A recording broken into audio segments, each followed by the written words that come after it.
the boards, we take care of. Everything that we have here, we're gonna malama, we're gonna take care. But this part is called the ili, and we're gonna do the cleaning.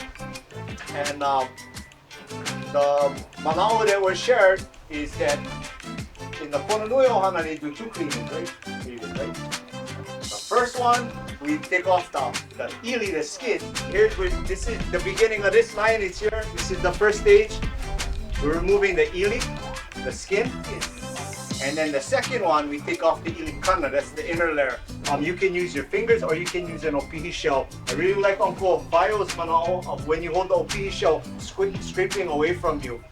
I talked to Auntie Hana Pao, she's also from Puna, and I said, Auntie, how come you go like this? This was years ago, I asked her. She said, oh, because if you go like this, all the ili is gonna fly on top of your clothes.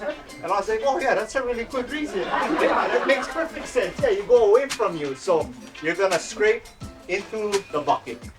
Okay? If your hands get really gunked up, and they're gonna get gunked up, but if you need to clean your opihi shower or anything, you just dip it inside the bucket. I wash my hands. Okay? We have to be clean. Very, very important. Some people when they eat or they peel a kalo, they only do one cleaning. And that's my kai for them, but the manao that we are sharing is from the Pononui Ohana and from the people of Puna, and from the families that I've learned from, they do two cleanings. Very, very clean. Okay? Not a speck on them. Yeah?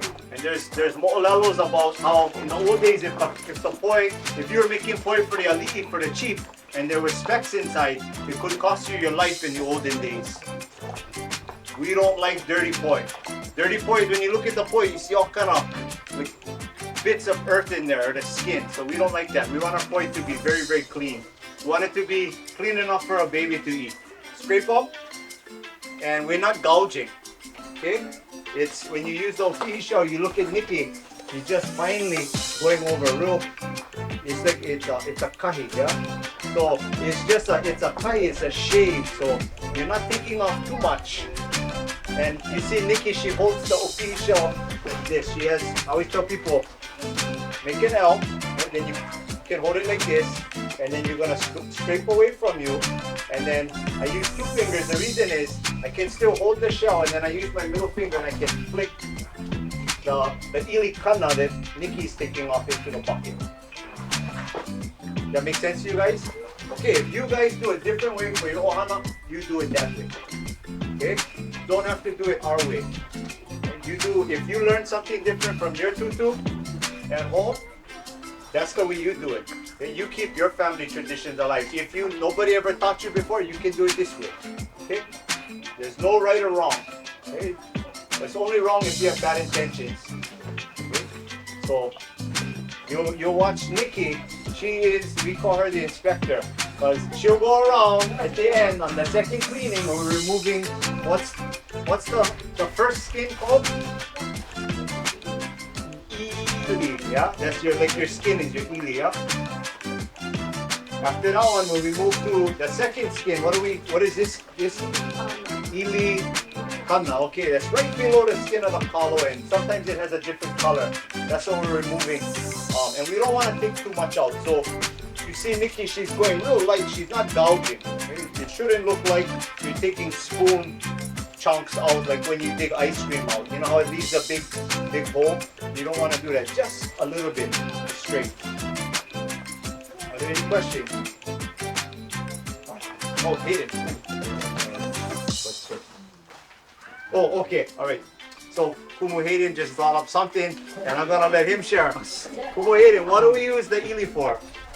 So the ili, the first stage, we take that and give it back to our plants. We use it as compost, so we're gonna take it out into the pile that the oha that we saved, and sprinkle it out there, compost. And the ili kana in there, we give that, we take that to our animals: pig, dog, cat, whatever you have, chicken.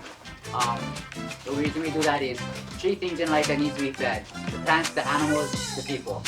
Plants are being fed by your ili right here. Animals are being fed by your ili kana.